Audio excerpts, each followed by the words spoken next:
बिस्मिल्लाहिर्रहमानिर्रहीम।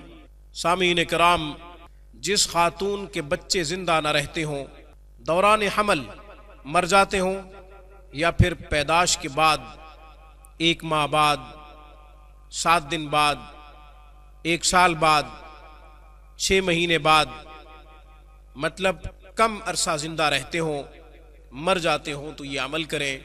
इंशाअल्लाह लंबी उम्र वाली औलाद अता करेंगे अल्लाह तबारक व तआला।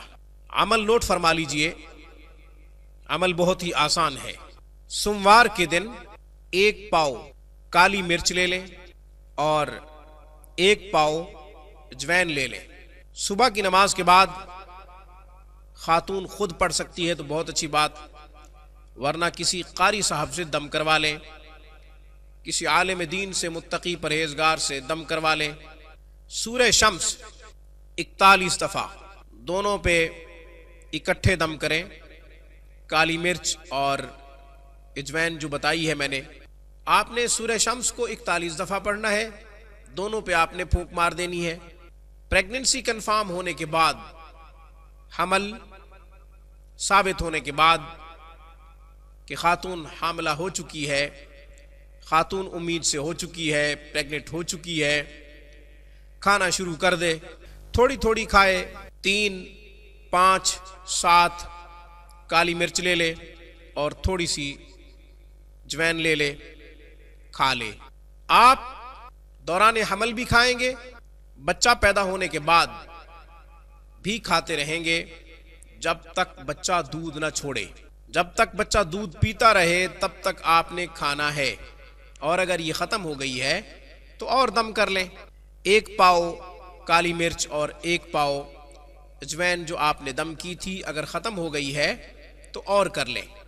फिर वो खाते रहें। बच्चा 1.5 साल तक दूध पिए या 2 साल तक दूध पिए, या जितना अरसा आप दूध पिलाएं, तो आप ये मुसलसल खाते रहें। थोड़ी सी खा लें, ज्यादा न खाएं। कोई मर्ज है, ज्यादा नहीं खा सकते, तो बिल्कुल कम खा लें। 2-3 काली मिर्च और थोड़ी सी अजवैन ले लें। जैसा कि यरकान की मरीज़ा जो है वो ज़्यादा नहीं खा सकती, तो वो कम खा ले, लेकिन खाए ज़रूर।